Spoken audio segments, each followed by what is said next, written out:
Que el Señor les bendiga, amados hermanos de la Convención Regional Bautista de Puebla y Tlaxcala. Agradezco la invitación que me hace el pastor Pedro Cordero, presidente de nuestra amada Convención Regional, y a compartir una reflexión de la palabra del Señor. Les invito a buscar en sus Biblias el libro de los Hechos de los Apóstoles, capítulo 2, y voy a dar lectura a partir de los del versículo 41.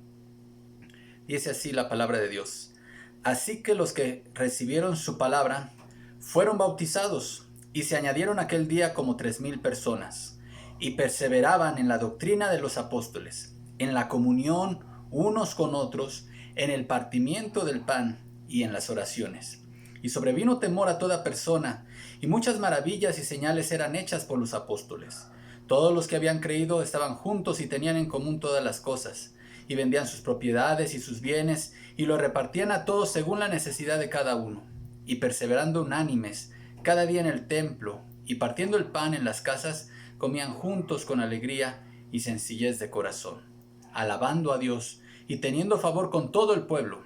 Y el Señor añadía cada día a la iglesia los que habían de ser salvos. Cuando nos preguntamos ¿para qué existe la iglesia cristiana en el mundo? ¿Cuáles son aquellas funciones que debemos desempeñar como iglesia? En esta porción de la palabra de Dios encontramos al menos 6 funciones vitales. 6 funciones vitales de la iglesia. Y quisiera llevarles a considerar cada una de ellas de una manera breve, hermanos. La primera función vital que encontramos en este pasaje es la proclamación del Evangelio. La iglesia de Cristo existe para proclamar el Evangelio de Jesucristo. Esto lo vemos en el versículo 41. Así que los que recibieron su palabra fueron bautizados. ¿De qué está hablando aquí? De la predicación que acababa de dar el apóstol Pedro. Pedro acababa de dar un poderoso sermón el día de Pentecostés, del cual hubo una cosecha de 3,000 almas. 3,000 que se añadieron a esa iglesia naciente.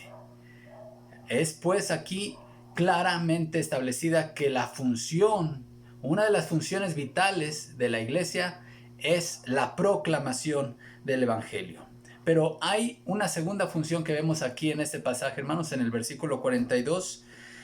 Dice, y perseveraban en la doctrina de los apóstoles. La siguiente función, además de la proclamación del Evangelio de Cristo en toda su pureza, hermanos, la iglesia del Señor existe aquí para defender la sana enseñanza. Es decir, hay una referencia clara a que los primeros cristianos perseveraban en la enseñanza apostólica, en la doctrina de los apóstoles. Ahora vivimos tiempos en donde hay diversas doctrinas, hay mucha falsa doctrina que se está difundiendo y muchas veces los miembros de nuestras iglesias no son lo suficientemente adiestrados para identificar el error. Así que es muy importante, es una función importante de la iglesia, la enseñanza de la sana doctrina. Estaba escuchando la reflexión de nuestro hermano Irán Paniagua y él hablaba de ese pasaje en la primera carta de Timoteo, que la iglesia está para ser columna y baluarte de la verdad. La iglesia existe aquí en este mundo para contrarrestar las falsas ideas que existen y circulan en nuestro medio acerca de Dios, acerca de su iglesia y acerca de la realidad. Es pues la iglesia esa columna para defender la verdad de Dios. ¿Y a través de qué lo hacemos? A través de ministerios sólidos de enseñanza.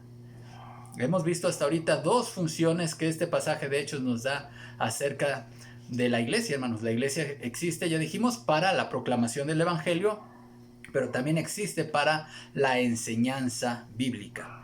Hay una tercera función vital de la iglesia que encontramos en este pasaje, que es la comunión entre hermanos. Versículo 42. Y perseveraban en la doctrina de los apóstoles, en la comunión unos con otros.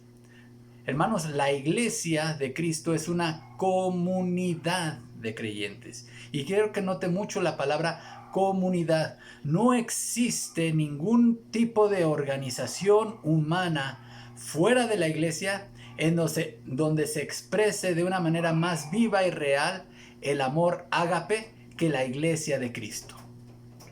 La iglesia de Cristo es la única comunidad que hay en el mundo en donde se muestra y se expresa el amor de Dios. Ese amor que dice la epístola a los Romanos, que ha sido derramado en nuestros corazones por el Espíritu Santo que nos fue dado. Así que la comunión entre hermanos es una de las funciones vitales. La iglesia es descrita en el Nuevo Testamento también como una familia, y justamente es la familia, ese núcleo en donde nosotros encontramos protección, donde encontramos nosotros provisión para nuestro sustento diario. Lo mismo sucede con la iglesia. Es ese refugio en donde nosotros encontramos con el amor de nuestros hermanos cuando pasamos por dificultades, cuando pasamos por enfermedades. El hecho de saber que hay una familia, que yo tengo una familia espiritual que ora por mí, que se preocupa por mí, que lo que me duele a mí le duele también a ellos, hermanos, es una tremenda bendición. Así que la comunión entre hermanos es una tercera función vital. Pero vemos aquí en este pasaje, hermanos, una cuarta función vital de la iglesia, y es la observancia de las ordenanzas. Versículo 41. Así que los que recibieron su palabra fueron bautizados. Habla del bautismo. Y también en el versículo 42, y perseveraban en la doctrina de los apóstoles, en la comunión unos con otros, en el partimiento del pan. Una expresión antigua para referirse a la cena del Señor. La iglesia de Cristo ha recibido dos ordenanzas, el bautismo y la cena del Señor, los cuales deben ser practicados de forma fiel por cada iglesia local. La iglesia existe para conmemorar estas dos ordenanzas que hablan acerca de, por un lado, el simbolismo importante del bautismo. El bautismo, recordemos, hermanos, nosotros sostenemos que debe ser practicado a un candidato idóneo. Nosotros creemos en el bautismo de creyentes, de aquellas personas que ya han hecho una profesión de fe en Jesucristo y que lo han proclamado como su Señor y Salvador. Ellos pueden ser bautizados de acuerdo a lo que vemos en la palabra de Dios. No creemos en el bautismo infantil, ni en la regeneración bautismal. El bautismo tiene un simbolismo y debe practicarse también en la forma correcta, que es por inmersión. No existe ninguna otra forma en la cual deba ser practicado el bautismo. ¿Por qué? Porque el simbolismo, hermanos, es que el que está siendo bautizado se está identificando con la muerte, sepultura y resurrección del Señor, pero también está hablando de su propia experiencia de conversión. Al venir a Cristo en fe, esa persona ha muerto al pecado, es sepultada en las aguas del bautismo y es levantada para dar testimonio de que a partir de ahora, a partir de su conversión, vive una vida nueva. En ese momento, el agua del bautismo no nos limpia de los pecados, solo la sangre de Cristo nos limpia de todo pecado. Así que el bautismo es un acto público de lo que ya ha ocurrido en una experiencia anterior de conversión. Y la cena del Señor, que nosotros consideramos, hermanos, que es una ordenanza, no la consideramos un sacramento ni un medio de gracia. ¿Por qué? Porque le reconocemos en ella el valor simbólico de la proclamación.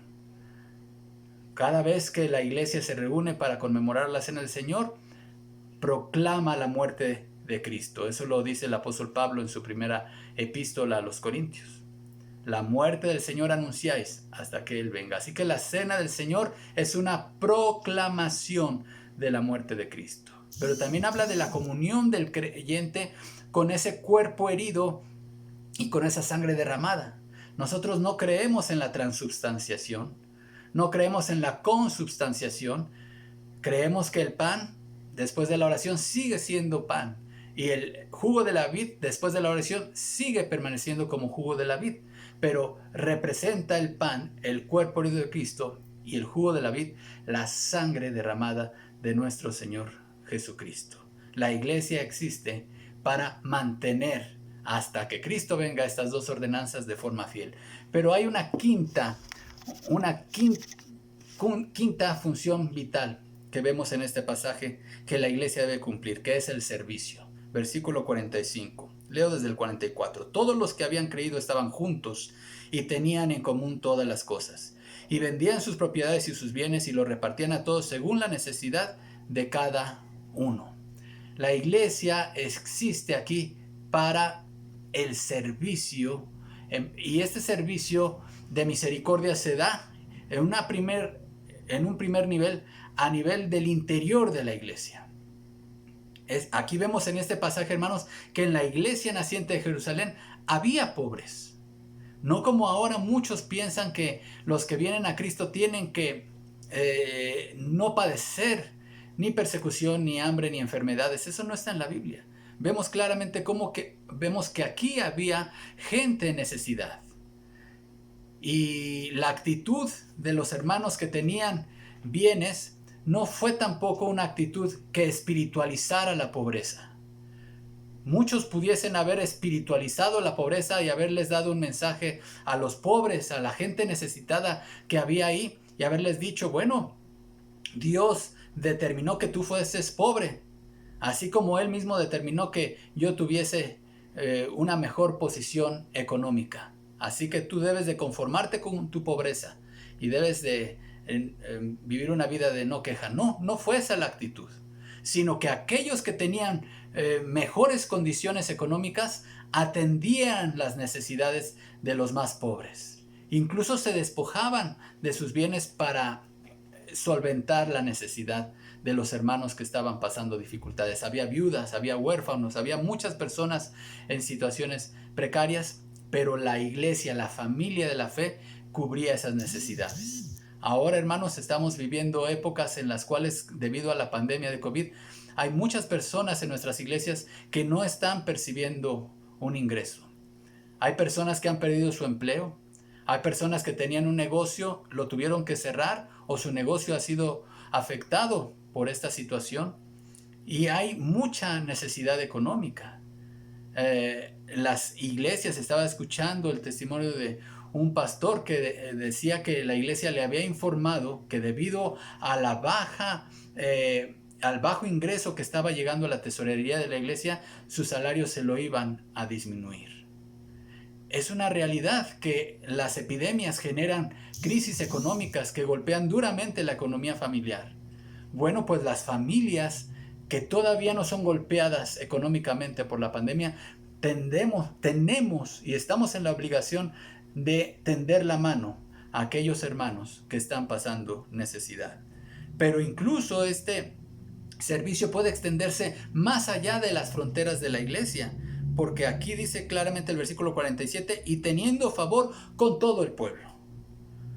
Cuando los hermanos, cuando la gente del mundo ve que nosotros nos unimos para apoyarnos unos a otros, hermanos, el Señor abre ventanas de los cielos y podemos compartir incluso más allá de nuestros límites de la iglesia. Pero vemos una sexta función esencial de la iglesia, la adoración. El versículo 42 habla acerca de las oraciones, perseveraban en las oraciones, y el versículo 47 habla de la alabanza, alabando a Dios. Dos actos públicos que nosotros como iglesias realizamos.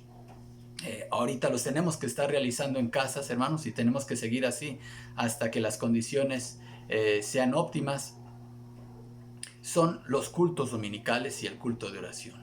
Nosotros como pueblo bautista tenemos la firme convicción de que el domingo es el día del Señor y que es el día de culto en el cual la iglesia se reúne para alabar al Señor. Pero también tenemos, hermanos, una costumbre bastante respaldada en la Biblia, que es a tener un culto semanal de oración. Practicar y fomentar la oración a nivel iglesia, hermanos. Así que yo les invito que al interior de sus iglesias, hermanos, sigamos estimulando a nuestros hermanos a seguirse reuniendo en sus casas y no dejar de observar y de reunirse en el día del Señor, el día domingo, hermanos, pero también a tener el culto de oración. Son momentos en que la iglesia debe estar en oración. Son tiempos de prueba y son tiempos de orar, hermanos. Vemos en este pasaje, mis amados hermanos, 6 funciones básicas de la iglesia del Señor. La proclamación del Evangelio, la enseñanza de la sana doctrina, la comunión entre hermanos, la observancia de las ordenanzas, el bautismo y la cena del Señor, el servicio de misericordia al interior de la iglesia y fuera de la iglesia, y la adoración. Que el Señor nos dé sabiduría y discernimiento para seguir cumpliendo con estas 6 funciones vitales en medio de la pandemia sin exponernos al riesgo. Ahora podemos hacer mucho uso de la tecnología, mis amados hermanos, y ver estas herramientas tecnológicas como una bendición para cumplir con estos 6 principios básicos, 6 funciones vitales de la iglesia cristiana. Que el Señor les bendiga.